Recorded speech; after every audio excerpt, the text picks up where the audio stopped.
All right, so this is the Afterburn. This is where we take comments and questions about the teaching. All right, so if you have any of those, you can come up to the mic up here by there's a mic, the podium over here we can use. And if you're on live stream, John's taking note of those things on the live stream desk. All right, Daphne's gonna start us off. Hi. So, okay, I always have this trouble. I trip up in Acts because of this. And I just put it on the shelf, but it seems like a big thing to put on the shelf with the bread. And that's like, what is it about receiving the set-apart spirit that people could see, that it happened? It was such a big deal that Shimon the magician wanted the power to do it. And then they could see it, when Heffa went and talked to the people. I don't have a good answer. I know that charismatics may say they all started speaking in tongues or something or whatever. I don't think that's necessarily what was happening. So I don't have a good answer. It could be as simple as, what if you were talking to the family members you talk to now who really don't understand anything you're saying, and all of a sudden you're talking to them, they seem to get it completely. That's gonna be a very dramatic change, okay? Where their understanding is different and their ability to receive is different. And their disposition towards you in dealing with these things is different. So there may be things that dramatic, okay? Do you think it might have been something different that happened then, being so close to? Could be. It could be something because they were just launching things that, it could be, I don't know. Okay, thank you. Okay? It doesn't give us enough detail. I Wendy. forgot your first name. Wendy. Wendy, okay, good. Okay. So you were talking about when you get into a confrontation with someone and because of their behaviors and you respond, that you are wrong as well. No, it depends on how you respond. So I popped my cork. Then you're wrong. My 15-year-old got extremely disrespectful over something I had said, and you said you popped your cork. Yes, it went very downhill very, very fast. And you said that you should apologize for your part in that. Yeah. Does that? And I've done that with my children too. And you apologized in those situations? Absolutely. Okay. Absolutely. That was my question. I just wanted to clarify because I don't want him to feel like his behavior was okay. But in doing it though, I say, look, I'm not saying that I've changed my mind about whatever we were arguing about. I just want to let you know I shouldn't have lost my temper, and I'm going to apologize for that. I still don't agree with whatever it was. Okay. And I still feel what I felt about it before, if that's the case. Maybe I've changed my mind and I don't feel it. But if I haven't changed my mind, I'll say, look, I just want you to know, but to set the right example for you, I'm going to own that I should have found another way to handle this without losing my temper. Okay? Perfect. And that's the apology, right? Yes. Thank you. Thank you, Rabbi. Okay, so I don't want them to be coddled or just get away with whatever words you may be using, whatever they did. But I want them to know they should expect a better reaction out of me, okay? And I'm gonna strive I tell them I'll try to do better, okay? Now, whatever it is that we were fighting about, we can talk about that, and I promise I won't lose my temper this time, and we can deal with something, but just understand, so I'm not saying that I'm not upset about or disappointed in whatever it was you did. I still think that needs to be addressed, but I shouldn't have lost my temper. All right, Stephen. And you put it, the words that you used, you completely described a situation that we've been kind of going through as a couple. And put it right up here. Oh, sorry. We always joke around, me and my wife, that I'm always right. One time I thought I was wrong, but I was only mistaken. I told that joke 2 weeks ago. Oh, did you? Okay. Yeah. But it's funny, when I was just sitting here listening to how you were talking about how you get to learning my wife's background and how her dad treated her and things like that have really given me insight to be able to treat her differently and to admit when I'm wrong and not to be so harsh, and just all the different things that you described are exactly spot on. And I just wanted to thank you. We haven't been this close as a couple before we met you guys. Awesome. Thank you. All right, listen, everybody needs to hear this. Yes. Okay? Being technically right, okay? In other words, being, as far as the data is concerned, right, does not then justify any level of reaction, okay? Which is why I say you could be, technically right. The details of the situation actually back you up. You're right. But how you handle that conflict or disagreement, you could end up being wrong in how you handle it. It doesn't make you less right about the thing that you were fighting about. You're still right about it if you were right. But you have to learn to handle it in a right way as well. Your response to the disagreement, because you're not agreeing on who's right, all right? And so how do you handle that? That's where it gets to be a little bit tough, okay? And so, we get pride that gets involved and ego gets involved and all these other things. But I want you to recognize being wrong in how you handle it doesn't mean you were wrong, period. So I might go to my child and say, look, I still think I was right about what I said about you and that what you did was wrong.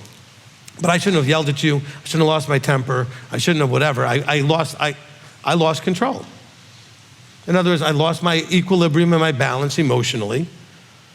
And so I should be able to communicate my level of disappointment with what they did and how it needs to be addressed without that level of response. Okay?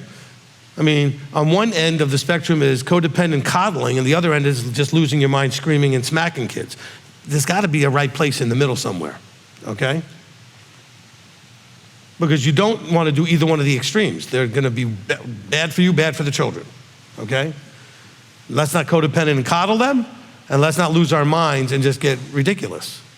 You're punished for the rest of your life, Let's take our emotions out of it and say, what would be a reasonable thing to do in response to this that will get the level of attention I need to get them to have towards fixing this problem? Look, Abba says, you guys mess up, I'm going to curse you, right? They said, if that doesn't work, I'll curse you 7 times more. If that doesn't work, he says, I'm going to keep escalating, but I'm not going to go to this huge level at the top the first time. We're going to bring it through, right? Okay? And so somehow we need to get to that place. All right, so just remember, if you apologize, it doesn't mean that you weren't right about whatever. It means you were wrong on some part of it. You're apologizing for the part that you were wrong on. Now, you may have been wrong about the whole thing when you calm down. Realize that and then own that.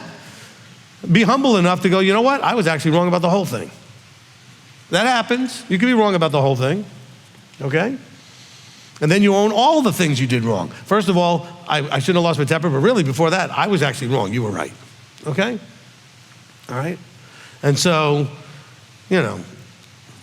any of you ever accused your spouse of having an item or taking an item that you actually misplaced and it was really what your stuff was, but you got all mad at them and blamed them for, you took my thing and you moved it somewhere and whatever, but do you apologize that you were wrong? When it turned out it was you? Because that happens all the time in husbands and wives. All right? Well, first of all, apologize for how mean you were about it. And second of all, apologize you were wrong anyway. It wasn't them, you had it. It was you had put it in the wrong place. Whatever level of wrong, own it. Whatever level. Some of it, all of it, doesn't matter. If there's some error in the way you handled it, own your piece, okay? All right, Janet. Thank you, Rabbi. Very, very helpful. That's one thing that I didn't see growing up. I didn't see my parents apologizing for anything. Look, I know people personally, and all of you do, that will never apologize. And you guys should all be ashamed of yourselves. No, I'm serious. You should be ashamed of yourselves. Some of you out there will never apologize, never own that you were wrong about anything, and you need to own that.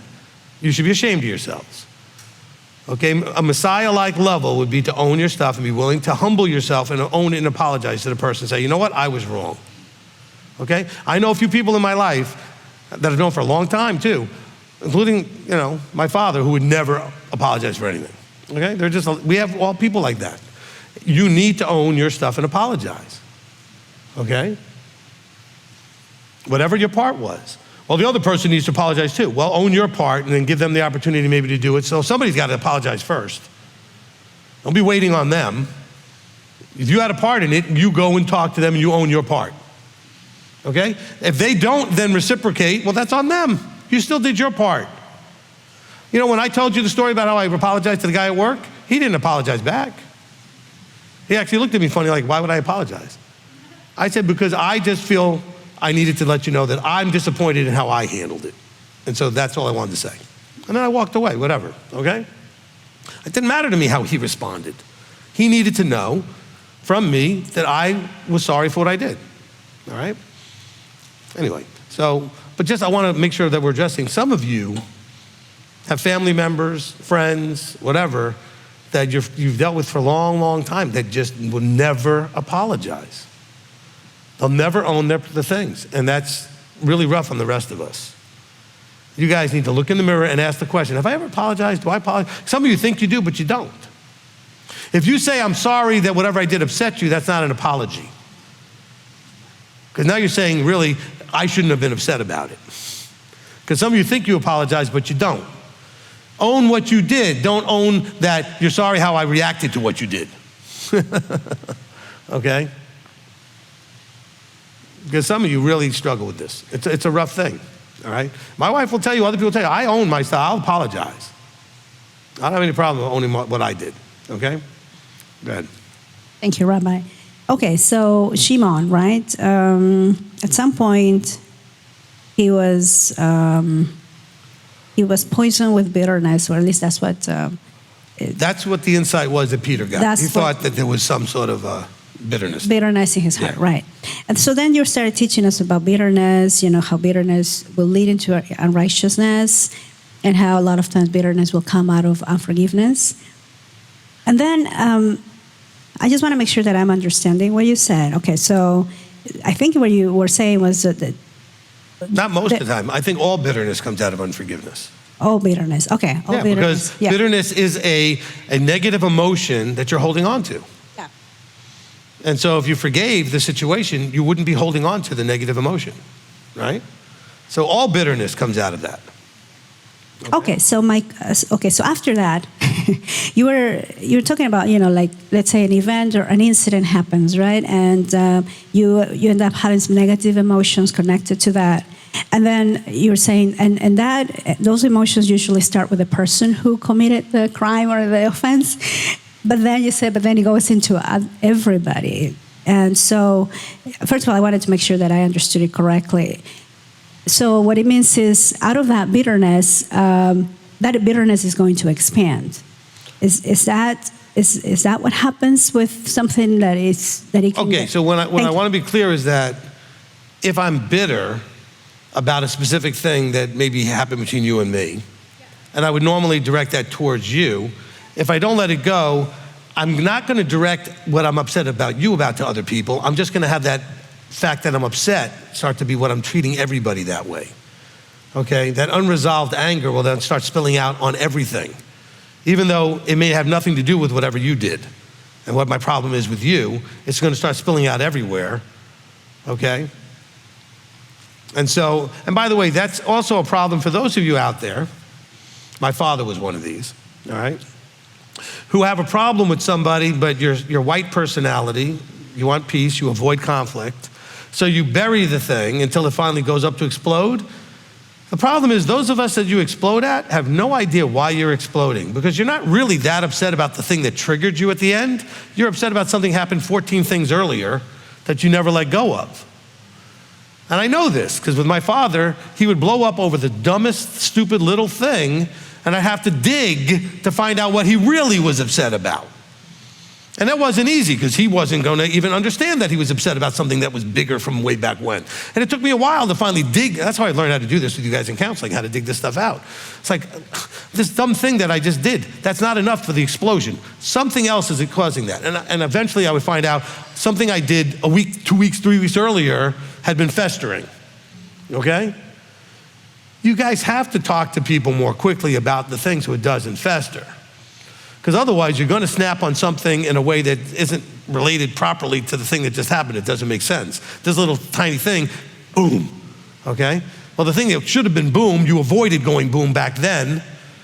And so now you're going to boom over something really little and stupid because it's just growing in you that needs to come out, okay? That's a ticking time bomb, all right? And so that bitterness is either going to fester until it explodes on anybody and everybody, or you're going to start treating everybody in a bitter way because your anger has to come out somewhere because you haven't resolved it by letting it go, by forgiving the situation, right? Okay. Thank you. That's excellent. Thank you, Rabbi. Okay, and then I have one more question. Okay, so you were talking about the prayer, when we ask Father, forgive us, forgive them for they don't know what they're doing, Yeah. right? Okay, and then you were saying, well, understand that a lot of what people do, when they hurt, when they're they're doing something that is hurtful or offensive, whatever, and they're in the wrong, that it's coming out of a place in their heart, whether it's trauma or emotions, whatever, right? Past stuff. So, Well, hold on. Yes, I think that needs a little yes. clarity. Yes, please. When I say something's coming out of your past or trauma, it's coming out of how you are interpreting what's happening now through something that may have been similar in your past, okay? So it's all about how you're interpreting the current experience, all right?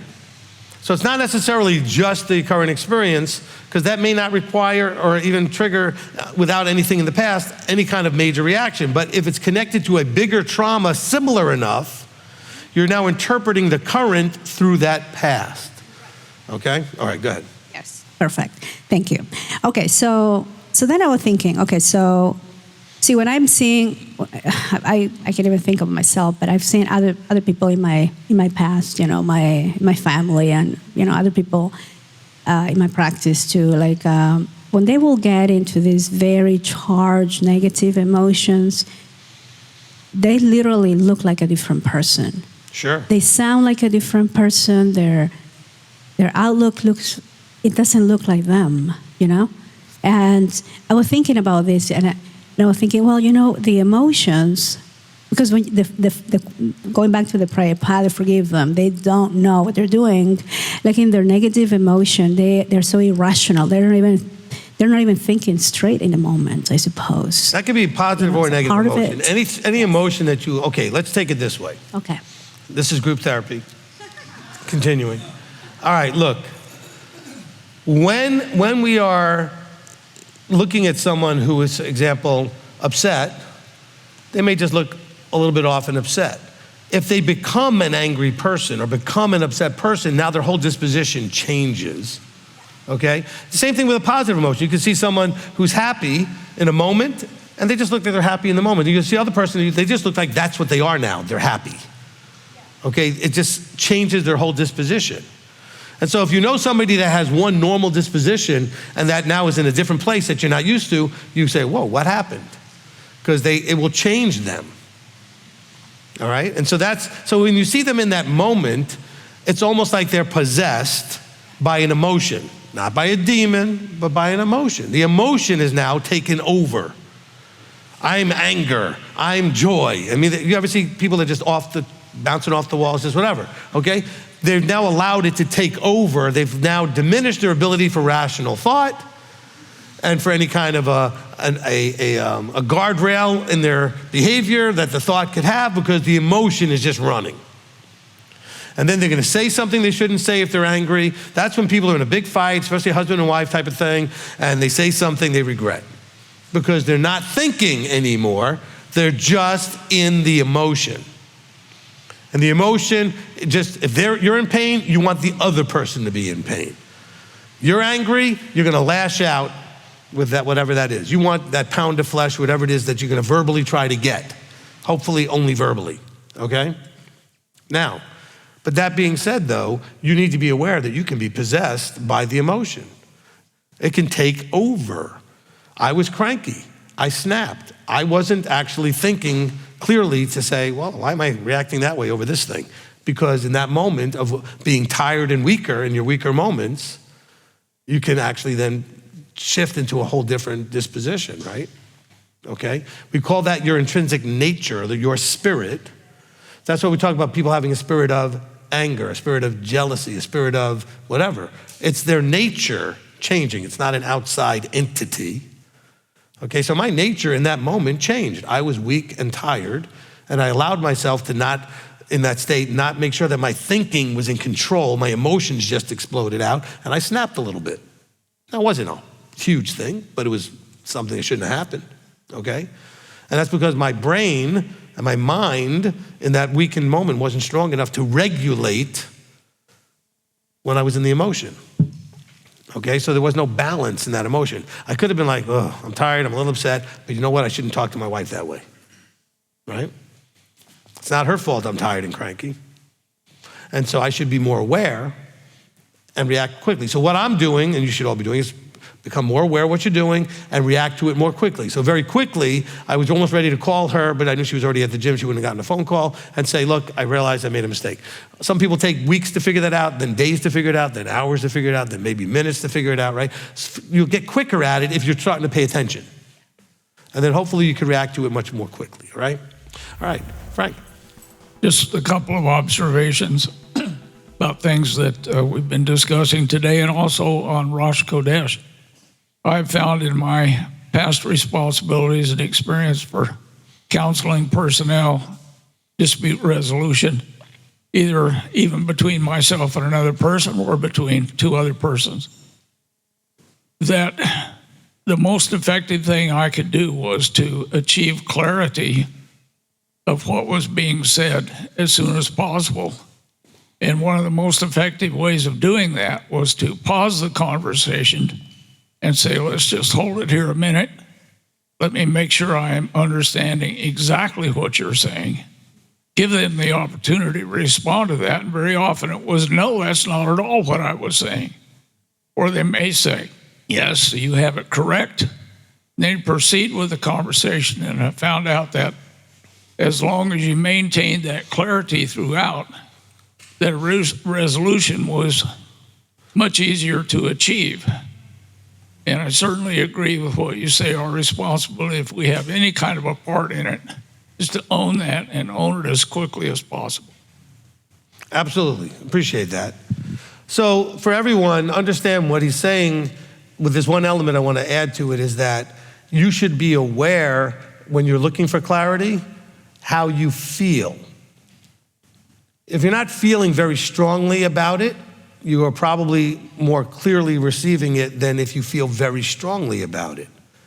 So be aware of how emotion is flowing in you while you're interacting with the person. The more emotional you get, the less you're gonna be clear-headed, all right? Potentially that's the way. It's not like, written in stone, but I'm just saying is, when you're discussing something with somebody, you should also be aware of your emotion level. Okay, if you're very excited about something, ever been very excited about something and still get the information all wrong because you took one little piece of it and ran with it in your brain, and then you kind of missed most of the other stuff, okay? So it could be negative or positive. The more emotion that's brought out, right, you're starting to feel more emotion, the level of clarity will diminish. So that's where, as soon as I feel like there's a bunch of emotion coming in, I should probably do more like what Frank said, pause and say, hold on, wait, let me calm down a second to make sure I'm understanding you correctly, right? And it doesn't mean it was a negative emotion, any emotion. The higher the level of emotion, you should all know this, right? Whenever you're very emotional, do you get things wrong more often? Of course. So I want you to understand how emotion will cloud the clarity of what's going on, okay? All right. I was telling myself I needed to get up there this week about this, but didn't want to. And you put everything together. Well, good. I have used what you talk about, how couples get along or not get along, to figure out what I'm doing to myself. Sure. So you're saying, I don't know why he doesn't, or why they can't. That's been me about myself Sure. a lot. Right, and a lot of you do this too. You'll say things like, I don't know why I struggle with this. I don't know why this is such a I don't know why I can't. Right. And I keep, I've, in my leading up to this, I've kept throwing myself at the situation going, I don't know why I can't. And yeah. So you got to become a student of you. You got to study you. And where tools like the personality test can help, but just, really observe and pay attention to what is going on in those moments. And the other piece was, I had never understood what the root of bitterness or having bitterness was, what that was. I didn't get it. When you were saying it comes from not forgiving, it just completely connected that all of these struggles that I've not forgiven myself because I keep throwing myself in the same situation. Maybe I'll get it next time. Yeah, right. Yeah. But you should always be open to maybe I'll get it next time, especially if you finally figure out the things that are causing the disconnect or what's causing the interference. Yeah, maybe, but the way my brain operates, I have a real blind spot Yeah. for certain situations, certain types of interactions, and I just don't get it. I understand. But when you start talking about possibility challenges, it's because your extroverted intuition isn't functioning very well, okay? So you're more. I haven't gotten into looking at that. I'm just telling you so you can learn eventually, but you have much more SI going on, introverted sensing, where the past kind of equals the future. I keep struggling with this, I expect I'll keep struggling with it, all right? So. Which I may eventually find some, but I've at least got to figure out where I'm at, and I've not been accepting where I'm at, and that's part of my bitterness, and that's spilled out. All right, And so for all of you, because a lot of you struggle with this, possibilities for future things, possibilities that something could work. If your intellect tells you, I should be able to do this, but yet you keep struggling at it, you should then be simply comfortable with the idea that you just haven't figured out the right way to go about it. If you're comfortable thinking, it's something I should be able to do, okay? It's not like it's something you go, I'll never be able to do that. I don't even understand anything about it. But if it's something you're convinced I should be able to do it, that's why I keep trying to do it. If you keep struggling to succeed, it's because you haven't figured out the right angle yet. Kind of like, they say with Edison and the light bulb. He tried however many 100 times to, different things to make a light bulb. None of them worked. So he didn't quit. He still knew one of them would work. He just needed to keep trying until he found one. And he learned, hopefully, from each one that he tried. And so the same thing with you. If you believe it's something you should be able to do, and you keep struggling with it, stop giving up on the idea that it's something you should be able to do. Just get more curious about what's the struggle, what's keeping you from getting there. Well, okay, that's fair, but I got to deal with the failure recently.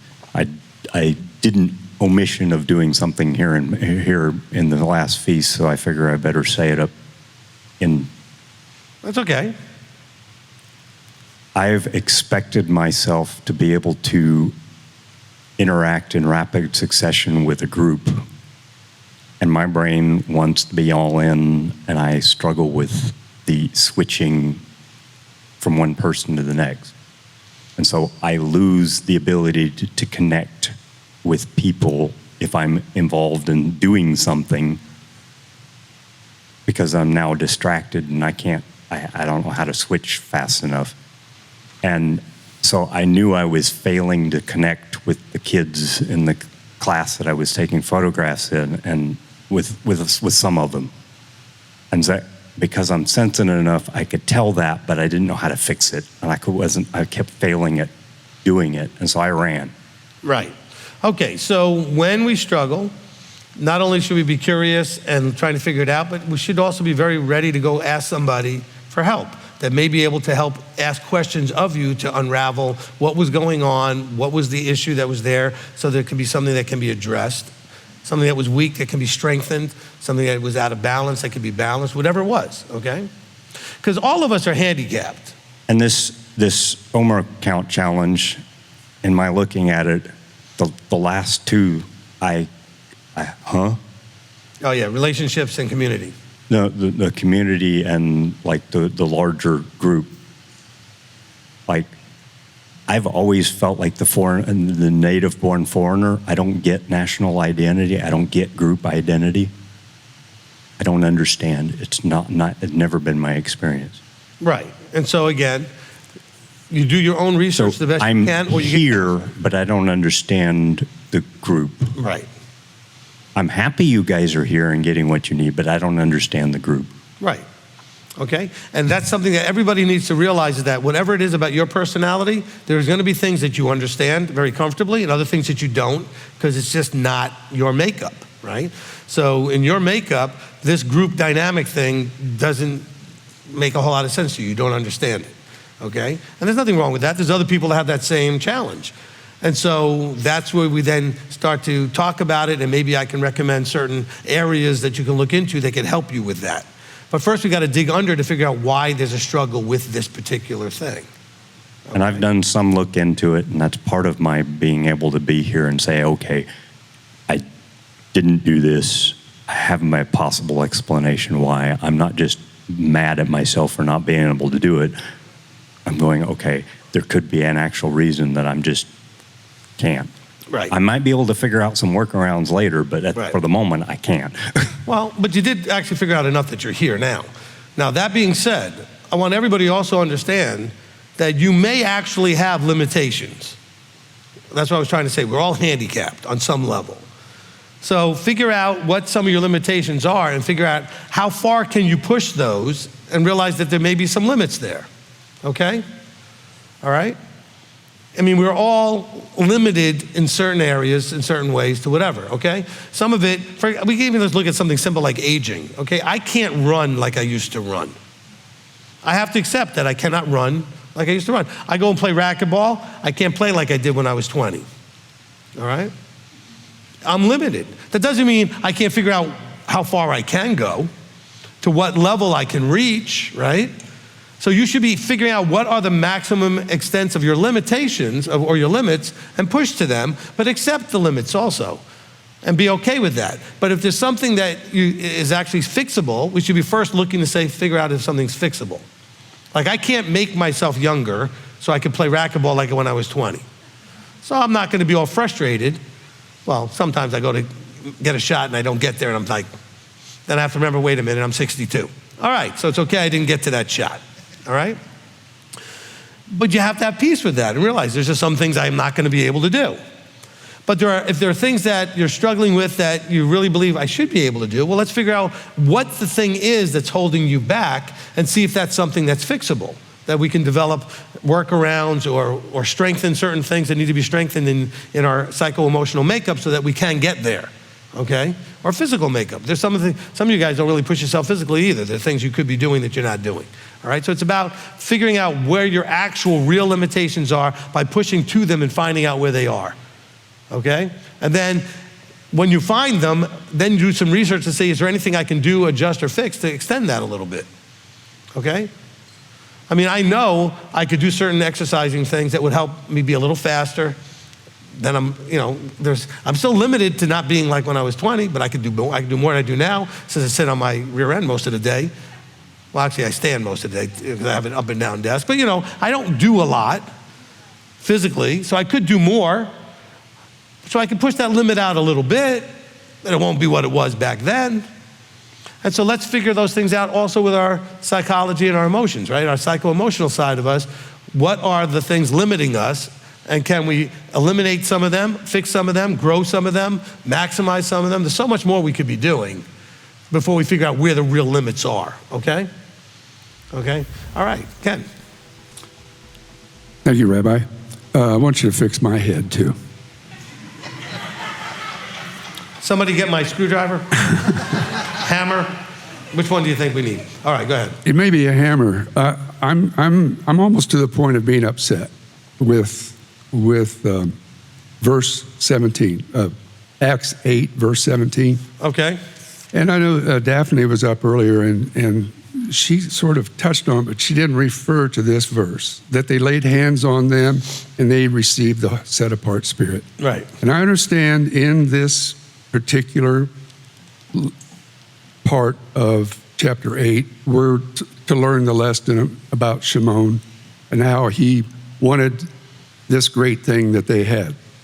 But my problem is about, I don't see this as being a verse that makes sense to what we know.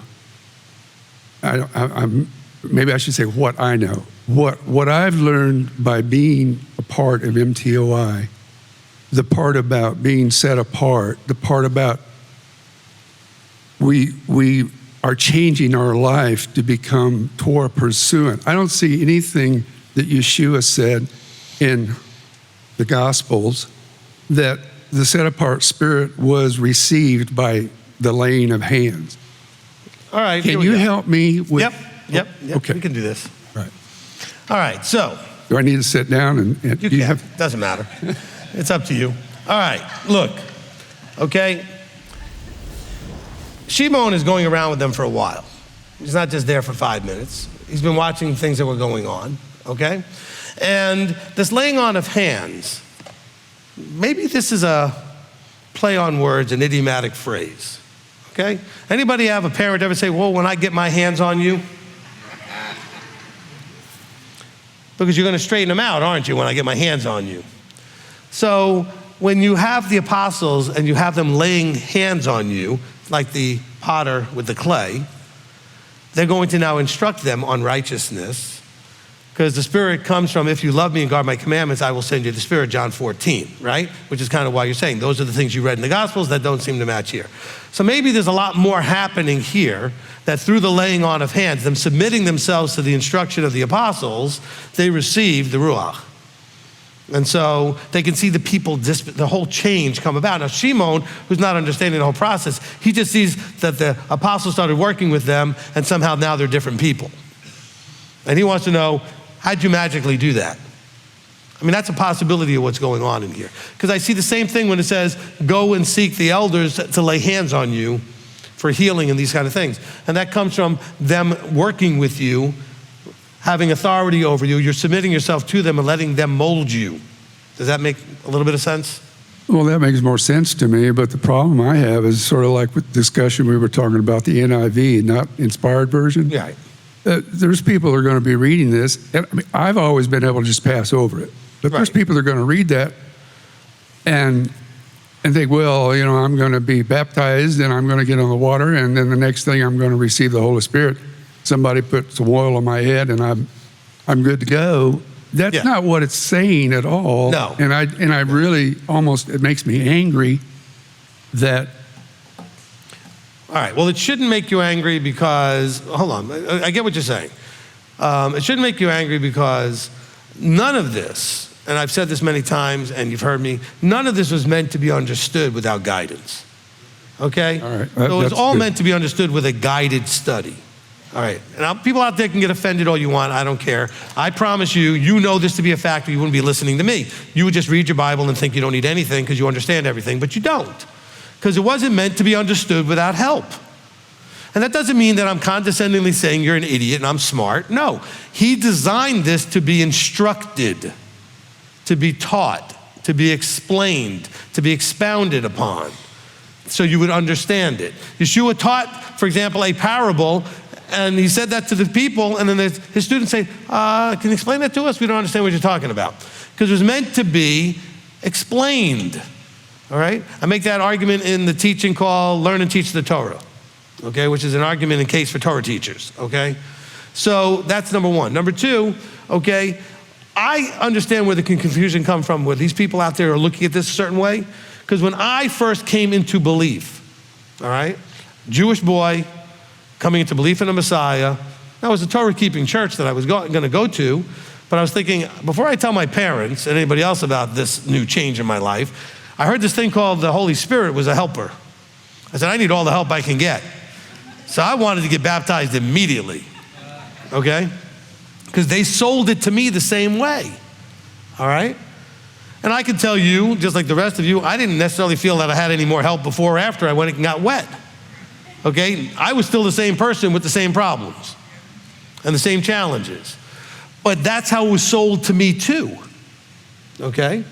That this helper was going to make all this difference immediately in my life.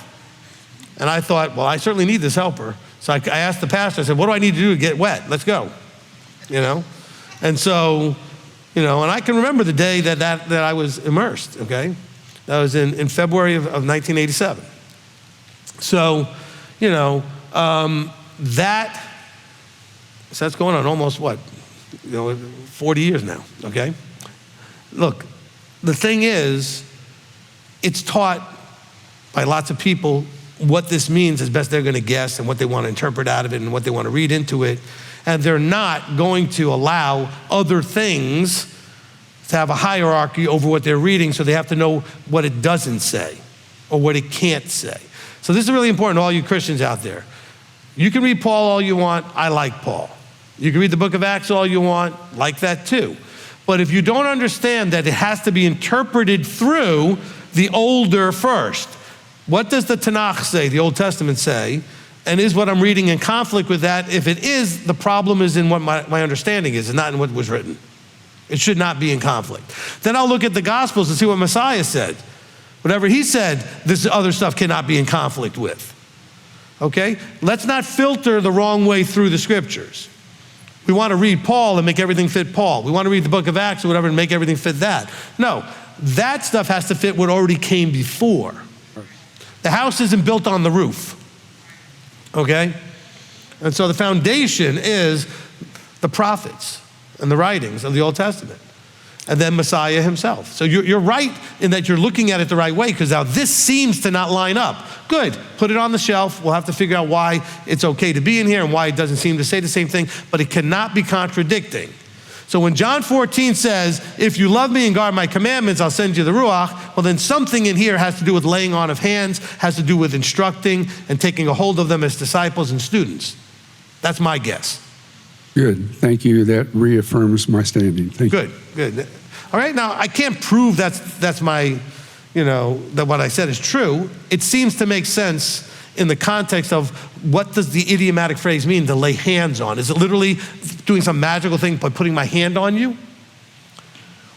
Or does it mean laying a hold of, where you allow someone to take you? That could be very much a discipleship phrase, right? Okay? You want healing? Maybe you need to be submitted under authority and let that authority lay hands on you and figure out what you need that will help straighten out your life, and then the healing comes. It's not some magical, see, we want to still go into the magic. I want to have oil put on a hand and someone's hand put on my head and prayed and then I'm healed. We want it to be that magical. I don't see that generally happening in here. There's a few times it happens as miracles. You see Messiah doing it, some of the apostles doing it, and that's it. Okay? All right, Chris. I was looking at bitterness, and I remembered that in the Are You Covenanted series, I think you go through that in multiple parts, in like the 20s or so in that series, for people who want to look at that. Okay, our archivist Shamash Gary would know these things, but I'm sure it's in there somewhere. I know there's 55 parts, and I have no idea what's in any one of the parts. All right, go ahead. Yeah. So I was looking at in Deuteronomy how there's a place that I think connects in some way. All right. With Shimon. So in Deuteronomy 29, we'll start with verse 18, although there's more to it. Well, okay, verse 16. For you know how we dwelt in the land of Mitzrayim, and how we passed through the nations and which you passed through, and saw their abominations and their idols, one stone, silver, and gold, which were with them, lest there should be among you a man, a woman, or clan, or tribe, whose heart turns away today from Yahweh your Elohim to go and serve the mighty ones of the nations, lest there should be among you a root bearing bitterness or a wormwood. Right. And it shall be when he hears the words of this curse that he should bless himself in his heart, saying, I have peace, though I walk in the stubbornness of my heart, in order to add drunkenness to thirst. Yahweh would not forgive him, but rather the displeasure of Yahweh and his jealousy shall burn against that man, and bad things happen. So I thought it was interesting that forgiveness was in there, where so Yeshua says, if you don't forgive, Yahweh will not forgive you.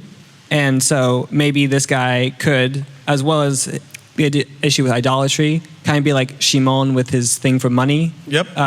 Where it was more for power. He's just trying to buy it for money, but yeah. But yeah, so with forgiveness problems, you have issues like being stubborn, having a stubborn heart. And there's the word heart in there, like there was mentioned in Acts, and drunkenness, and then of course bitterness, where he has this unresolved issue. I guess we think of the idolatry as being something that they were like an act they were doing, but I really liked how Deuteronomy and Peter in Acts, he was able to really trace it back from simply wanting money for that, or not wanting money, but giving money. He didn't want money. He was giving money. I guess. Bitterness. To the bitterness, and to that the deeper heart problem. So I need to watch that heart teaching again. What is it? Yeah, the heart of the matter. But heart of the matter. Look, this section is exactly talking about the same thing. And it's funny because when you started to go to Deuteronomy, I just turned to Deuteronomy, opened to 29. So it's amazing how that works sometimes. But the problem is, the verse 19, what are you saying in your heart? Okay? For example, I have peace, though you fully know you don't, and you're being stubborn. It's like when you go to somebody you know is upset, and you say, you upset? No, oh no, I'm okay. I'm fine. No, you're not. And so we have to be more ready, open, willing, and committed to dealing with the realities of our lives in a more open and honest way. Yeah, and maybe the drunkenness to thirst would be kind of like where a person doesn't want to apologize, but instead they do the opposite, and they think, oh, well, if I just have this other behavior, that's kind of like alcohol, making it just worse and making the relationship more and more bitter and unfriendly. Right. And actually, if you think about it, alcohol is going to be, as more of a diuretic, is going to make you actually more thirsty. Okay, so it's not actually helping the problem, it's making it worse. Okay? Laura. Hi, Rabbi. Hi. I got up doing prayer and praise, and I guess I wanted to expand on that because I'm excited about all the mess ups I did in the last 48 hours and what I learned. Is that okay? Sure. Why not? So, on the way down here, we were driving through the night, and somewhere between 10 p.m. and 2 a.m., Doug and I started having this conversation that it didn't matter who, it's irrelevant who was right, who was wrong, whatever. I was getting more and more ramped up. I was tired. I was also jacked up on caffeine because I was trying to drive as long as I could. So I was not in the best physical space, and my volume was increasing. And Doug essentially said, you're kind of shouting at me. You're shouting.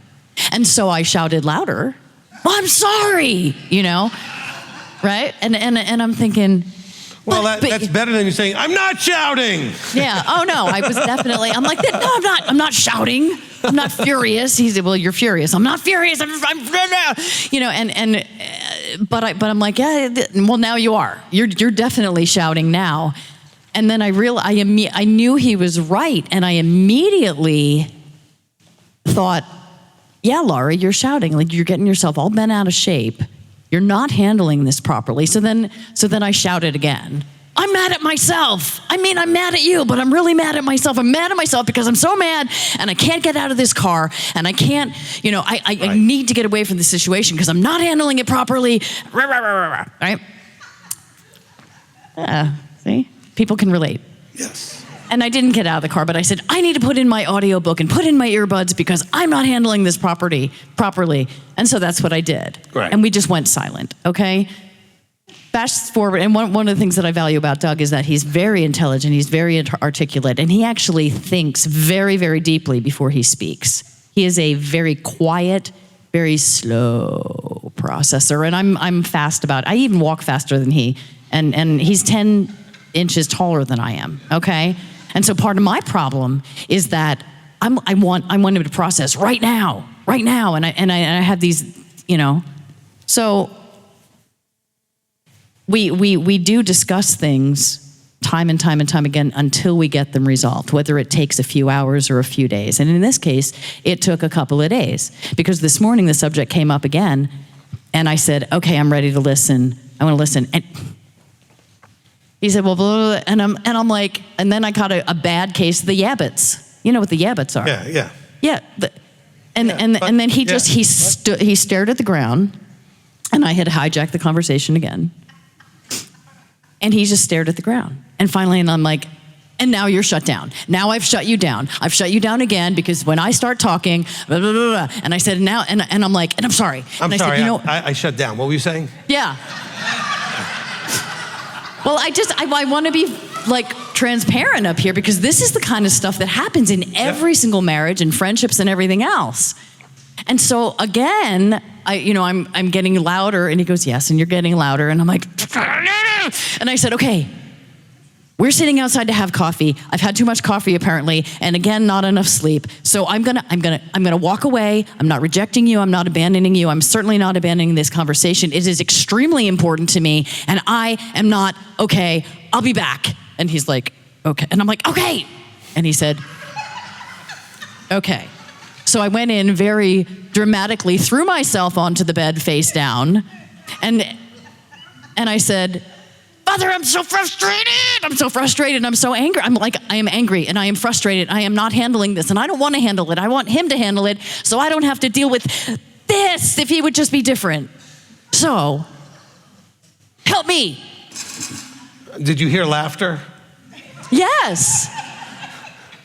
As Abba's looking down at you laughing, going, Absolutely, because I know that he put me in this situation with this man who is so very different than I am, and it's making me once again. And I for many, many years I've been working on myself, and I'm like, well, Laura, you still need work because now you're all fired up again. Yep. And so I stayed there on the bed for another minute, just another minute, and I'm like, Father, help me to do the right thing by Doug, whatever that is, whether it's to continue to harangue him or freak out, well, probably not, of course, or whatever it is that he needs to hear right now in the tone that he needs to hear it, please help me to do that. And I took a couple of deep breaths and I walked out and I put my head in his lap and I said, I am sorry. I asked you to share with me, and I started out gentle, and I really wanted to hear from you, and I still want to hear from you. And then, when you were actually sharing with me, I cut you off, and I made it about me. I'm sorry. Can we please start again? And we did. And within almost an hour of talking, and that's okay, it was resolved because I was actually in a place to listen. And, what do you think made the difference? Falling on my face for again, and being like, oh my gosh, I'm doing it again. Praying. No. I'm getting there. Come on, what made the difference? Oh. Which time? About which thing? There was one thing that made all the difference. Owning my stuff. But how? You said a very specific thing to him. I made it about me. There you go. Yes. Okay? So this is the important thing that we understand. You have to figure out what the real problem was. She recognized and was able to say this, which almost none of you can do, is actually say to somebody else, I'm sorry, I made this about me when it didn't need to be about me. A lot of you have big fights and big problems because you cannot own that you turned something that wasn't about you into being, I made this about me. Okay? And then once you recognize that, was able to say it out loud, you were able to listen. Right. That was the key. Now, yes, falling on the bed and praying were all a part of the process of getting you to that place. But the problem was you had made it about you. Some of you have real problems about things other people are doing, but you've made it about you. A lot of problems you have and suffer and bitterness and everything is because you have all these emotions about stuff that you did not need to make be about you. Okay? So that's beautiful that you not only discovered it, but you said it out loud to him. That is powerful. I want everybody to recognize that. If you could do that, I'm sure whoever you're talking to will really appreciate that not only are you apologizing, but you're recognizing that you had taken something that wasn't about you and made it about you. Well, and it wasn't, and it wasn't just that his struggle wasn't about me. No, I'm just saying, but realizing it was your way of looking at it was all messed my up way of looking at you it. thought it was now about you. Okay, you turned it into taking it personally. Okay? Well, yes, and not only that, Okay. I made the comforting, the listening, the whatever, I asked him to make himself vulnerable and share his true feelings with me. And then I turned around and thought, well, I don't like the way I'm feeling about what he's saying, and so... Right, then you turned it about... Then I made it about me. Yeah. I started instead of taking care of him in that moment, which was the appropriate thing to do, I started taking care of myself again. But that's not what I asked for, and it certainly wasn't what I wanted, but there I was, caught up in that thing again. All right, so, well, we're running out of time. All right, let's take this through the Myers-Briggs just for a second, okay? But the way I do it, not the way they do it, so it's gonna be a little different, all right? We all start off with an experience. So that's sort of a sensation thing. It's an S thing, right? You experience something. So you're having a conversation with Doug and you're experiencing something. And then you're evaluating that experience through either thinking or feeling. And once your feelings started to kick in, you weren't really thinking about it. As to saying, I asked him to talk to me about his feelings truly. I need to not be feeling anything about that. Just let him do that and think about what he's saying. And so if your next thing is to get wrapped up in a feeling, it's hard to think, okay? And so the feelings got triggered because you didn't necessarily love everything he said. It made you feel in a negative way. You didn't like the way it felt to hear some of the things, okay? So understand that if you go from the experience right to feeling, you're gonna have a higher chance of being in a ditch, okay? Bring more balance into the thinking and feeling aspect of what's happening. So you can be aware of how you feel, but let the thought say, but we need to let him finish. This is how he feels, and we don't need to get upset about it or interrupt him because we don't like what he's saying, all right? Allow them to say what they need to say, because you asked for it anyway, especially. Because sometimes you get people doing it you didn't ask. In this case, she asked, okay?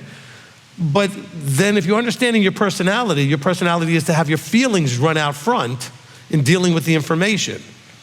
And so that's gonna cause a lot of problems.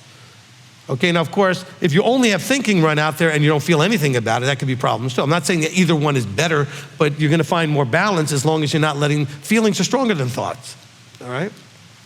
So you should have been thinking about what he was saying and not feeling about what he was saying.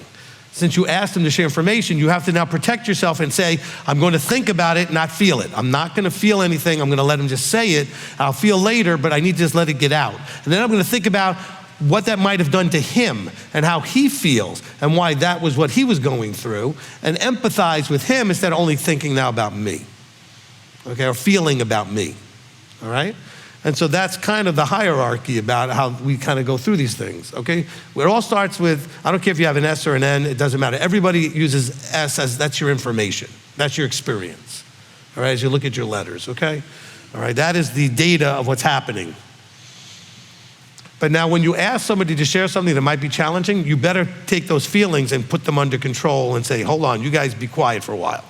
You can't let them out of the bag and start running. Because somebody may say, when you give them permission to be honest, they're probably gonna say something that you might not like. I mean, that's why you gave them the permission. You know there's something going on that you may not want to hear, but you can't get defensive, which is what will happen if your feelings get engaged. Because now you're gonna attack their thoughts, and now they're gonna not want to share with you. Why would I share with you if you're just gonna do that? Okay? I'm looking for you to first understand what I'm feeling and what I'm saying, and put yourself in my shoes before you're so busy with your shoes. Okay, that's something that I think is really important. I don't know how we ended up with that today, but I think it's a really important piece, okay? And I thank Laura and Doug for letting that come out here, so at least we can use that as an example, all right, of how, again, understanding yourself. If you respond to most of your experiential data, the things that you're bringing in through feelings, you're gonna get a lot of things wrong, or you're gonna react too quickly or in an error because it's not the right reactive mode to be in. Feeling should be a response after some thinking, okay? Because otherwise, you're gonna really get in trouble, okay? You're gonna get in trouble. Even if it's a good thing, you get overly excited about something and you miss some important data that should have actually clarified some things that really you get wrong because you get overexcited. Children get that all the time. They hear you mention one little thing, they go, ah, and they didn't hear the rest of it, which actually would have balanced that out. All right? So it's not just negative stuff. Don't let the feelings lead or drive or filter everything through them first. So if that's what your tendency is, that's something you gotta work on. Because that's why you threw the fit you did. Because the feelings were filtering everything and evaluating the information instead of thinking about it and allowing it to be, I wonder how he's feeling about it. I want to make sure I'm understanding his feelings and not, my feelings have to be on the side right now. I'm letting him speak and share his feelings. And when I'm speaking, I want him to think about what I'm feeling. We got to take turns, okay? But if you're going to respond, well, I didn't like what he just said. It made me feel bad or hurt my feelings or this, well, now you're not listening anymore. Okay, so I think that was a really good thing. Hopefully people got a bunch out of that, okay? Good? Right? Excellent. All right, John, we got like 4 minutes. All right. From Easy D. Herrera, I've been bound by many emotions a lot of my life because of unfairness and other things. So unaware, I've been modern day Shomeron. I've been vexed. Are we not fully surrendering everything to finally repent so we can grasp things completely and work out all things without bitterness, to forgive, love, and find peace like Stephanos did? All right, you said like 57 things in that short little thing. All right, so Ernesto, here's the deal, all right? When you say things like unfairness and other things, you haven't let that stuff go enough, okay? I don't think anybody in here can say that they were treated fairly their whole life. We've all suffered unfairness. So you gotta let it go though, okay? We have to grasp things completely and understand that, you know, those things happen, so they happened. By the way, a lot of good things happened to you that really weren't fair either. You didn't necessarily deserve it and wasn't necessarily fair. There are things you deserved worse that you got better. I mean, so we need to at least understand the forgiveness part, or the releasing the past, learning from it and releasing it, okay? Because I don't think there's a person in here that because of one issue or another, you weren't treated unfairly at some point. Okay? I don't care what your age is, what your race is, what your disability is, I mean, all of these things have gotten us to where we are treated unfairly at some point. What your gender is, whatever, right? At some point, you experienced something that was unfair, that had nothing to do with any of those things. It just happened to be somebody just took an attitude towards you and treated you unfairly. So we all deal with that, all right? Not a single person has been treated only fairly their whole life. But if you look at it from Abba's point of view, it's all been fair. It's all part of your growth. It's all part of your experiences that you're supposed to learn from. In that case, you don't have to look at it as fair or not fair.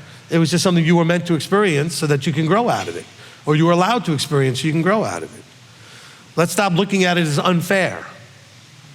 Well, you know, I did this if my parents hadn't raised me this way, or I hadn't grown up in this environment. Stop that. It was what it was. It's part of what made you you. But now you're supposed to show what you can do with that. Where can you take that to? Okay? Yeah, you went through all of that. And any of you want to come to me, I can tell you somebody had it worse. All right? Because I've heard a whole wide range of stuff. So there's a lot worse than whatever you're thinking you went through. Maybe you're that one person that really is at the worst, but that would be only one of you, okay? All the rest of you think you had it so bad, and I can easily point out worse. As a matter of fact, if you live in this country, it's not a problem showing it. Nobody here has had it as bad as we can point to people in some other places, okay? And so let's not worry about fairness. Is it fair that after all you do, that he's gonna give you an opportunity to live forever? I don't know that that's fair. You don't deserve it. None of us do, right? So what's fair about that? But in his way of seeing fairness, he says, it's fair for me to pop your bubble, show you the truth, and see what you do with it. And if you do something good with it, then you do deserve it. So in that way, it turns around into, absolutely it's fair. And he's not a respecter of persons. All right, next. From William R., going back to the Shimon topic, is being filled with the Holy Spirit in the fullest sense practicing Torah observance. What Shimon desired was not obedience.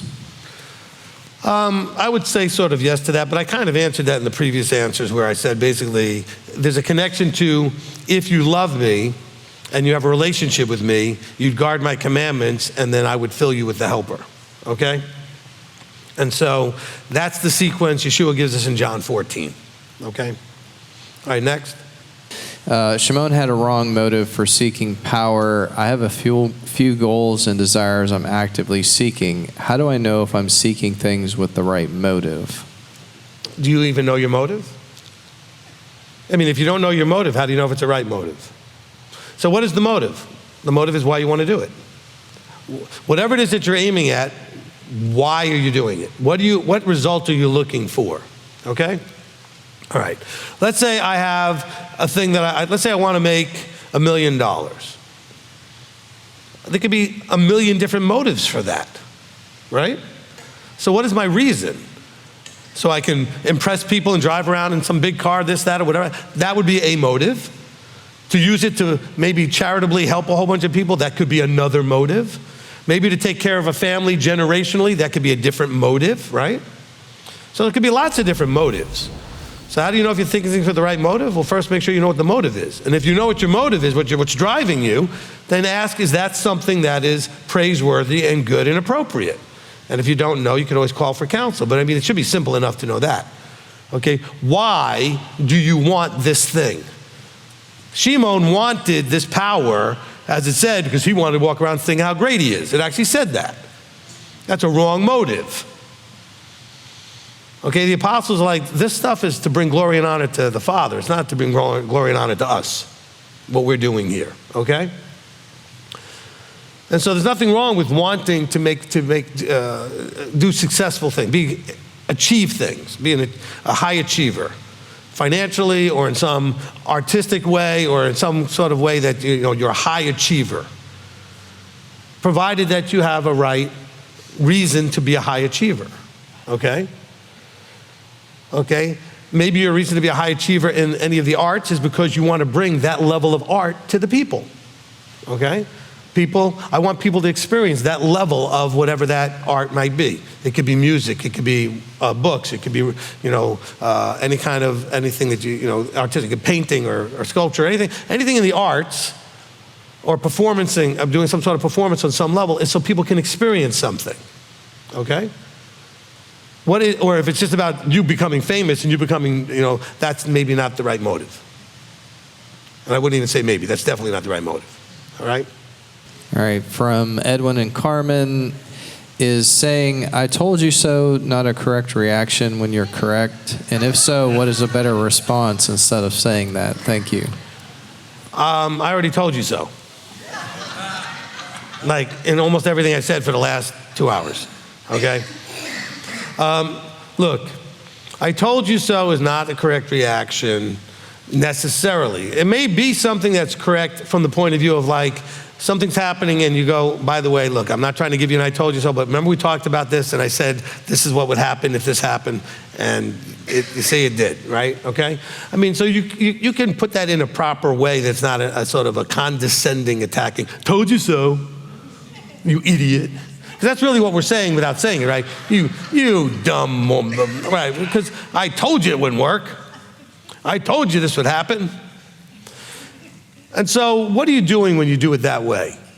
You're trying to put a person down and using that putting down to elevate you. Okay? Now, there are times where I told you so is appropriate, but you have to say it in a way that says, hey, I know you're learning to trust me or not in terms of my guidance and leadership, and I told you this might happen if you did this, you didn't listen, you did that anyway, and see, maybe that's reasons you might want to start listening, okay? That's still an I told you so, but it's not trying to make the other person feel like an idiot and to elevate you. It's saying, maybe you want to trust me a little bit more. Maybe you should listen a little bit more. Maybe this is evidence that I might know what I'm talking about, right? So I'm using it in a different way, okay? All right, next. So some of the next questions kind of relate to Ken's question and your responses there. So from Bate Barnes, does this mean the apostles did not perform miracles in Yeshua's authority, especially the sick being healed? I didn't say that, no. I did not say that at all. This is specifically talking about this idea of receiving the Holy Spirit or the Ruach HaKodesh, okay? And what does that actually mean? If you go to my teaching on understanding the Ruach, you'd understand that these people received his intrinsic nature. By received it, meaning they learned about it and decided to act like it and embrace it. Not like magically they changed their nature, okay? But they had an experience, as all of you have, that caused them to desire to change their nature. And so in their experience with the apostles, maybe this is another way for you, Ken, that I'm explaining it more deeply here, okay? They would, in their encounter with the apostles and the hearing of the word and the moving of the Spirit in them, which there's already a Spirit in you anyway, they started to receive that nature, okay? And you can see that clearly in their behavior changes. Look, I mentioned earlier about how when I first came into belief in Messiah, how I thought I would need this helper. Well, I can tell you what, one of the things that was very clear to my family is that I was behaving very differently at 23 years old than I was 5 minutes before I decided to believe in Messiah, keep commandments, and whatever. All of a sudden, my language changed a little bit, and my behavior changed a little bit, and all kinds of other things became. So here's a story that is kind of interesting. When this was happening, my mother also had a friend whose son had gone to Israel on a retreat thing for young people, young Jewish people, came back and decided he was going to be Orthodox. Okay? And so my mother was comparing notes with her friend, saying, my son's become Christian. That's the way she saw me. Okay? And she's like, well, my son became Orthodox. And they compared the changes and the differences. And my mother realized very quickly she got the better deal. Because I became easier to live with, easier to interact with, much nicer, much gentler, much everything positive you can think of. And the other one's son became less tolerant, more obnoxious, more judging, because nothing in the house was Orthodox enough and kosher enough and this enough and that enough. And so I didn't get any grief after that from my mother about this decision I made, because she realized, she saw the fruit of the Ruach coming into me.